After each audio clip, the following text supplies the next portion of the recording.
Hey everybody, Philip Schnitzky here. In this video I wanted to talk about two chord shapes which I find are very important for jazz and blues. The first shape is derived from this E shape here. I'm playing a B minor here in the E shape, and when you get to play jazz and blues, most likely you will be playing the root note because it tells you what kind of chord it is. You will play the third because it's gonna tell you whether it's a minor or a major chord, and you will need your seventh because the seventh determines whether it's a in that case minor 7 chord, or if you add the major 7, a minor major 7 chord. So in my last tutorial in which I was talking about combining chords and scales, I also ended up talking about this concept, maybe you could say what's the word? Minimalizing, or finding only the notes that you actually need in order to describe the chord. And like I just said, the root, third, and the seventh are enough notes to describe or determine what kind of chord you will actually want to play. So this is the first shape, and I'm playing here the minor version. If you would like to make a major version out of this, so a B7, you are just raising the third to the major third. So you have your root note, your major third, and then you can decide whether you want to add the minor 7. So you get to a dominant chord, a B7 in that case, or you want to make it a major chord, then you have your B major 7. The advantage of only using 3 fingers, 3 notes, is that you have 1 finger left in order to add other notes. So for instance, when we are here at playing our B major 7, you can add the 13, you can add a 9, you can play the 5th, you can also repeat the root, you can double the 7th over here, or you can add a 9 over here.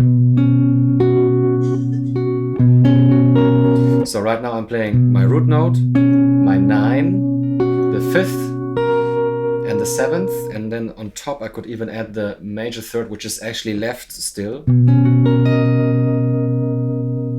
which is a beautiful chord. But but in the end you can see it's derived from this concept that you have your 3 notes and you can add other optional notes on top. Maybe you're playing a melody, something like,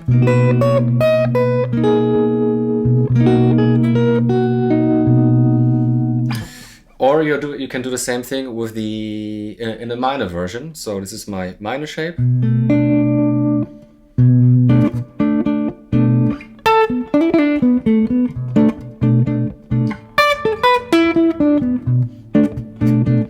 And in the end, how you grab the chord is up to you. You can use your thumb here for the root, which of course liberates these 3 fingers that you can use to play melodies.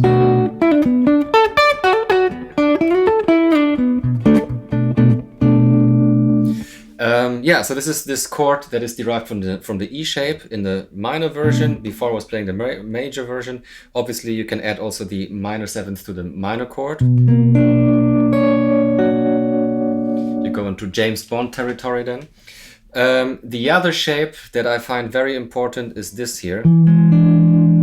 So I have my root in E in that case, then I add the major 7, the major third, G sharp, and the minor 7, which is a D.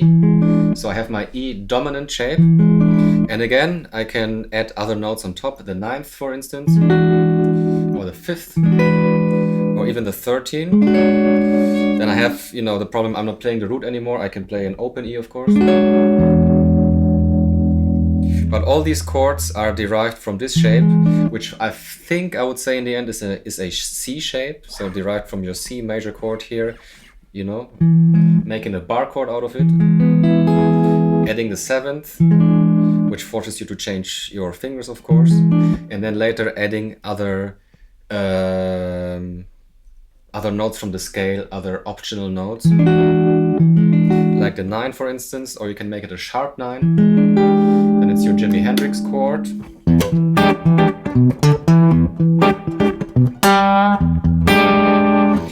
And then when you find yourself in a band situation, of course, the bass player is playing the roots, so you can leave these out. So in that case, you could play only this shape, you know, something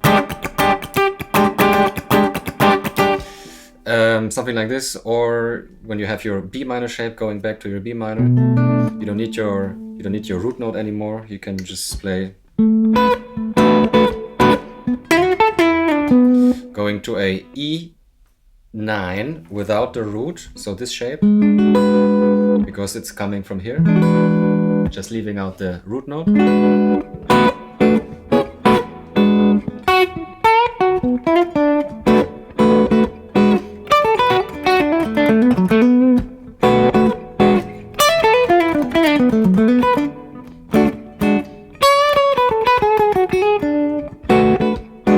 This is what I would do in a band context. So there you go. I find these two shapes very important in a jazz and blues context. If you're playing with another guitar player also, you know, you can only play these 3 notes.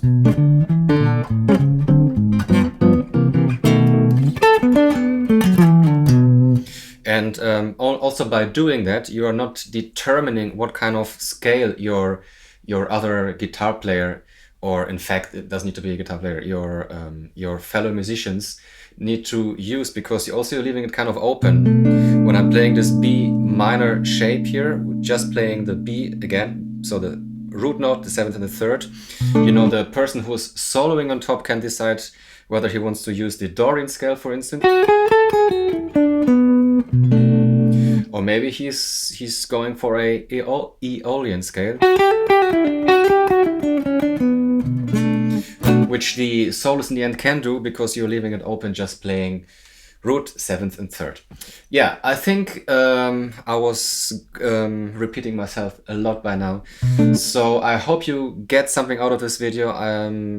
Try out these shapes, combine them with melodies, maybe watch my other tutorial if you're about to start combining you know, scales or melodies with chords.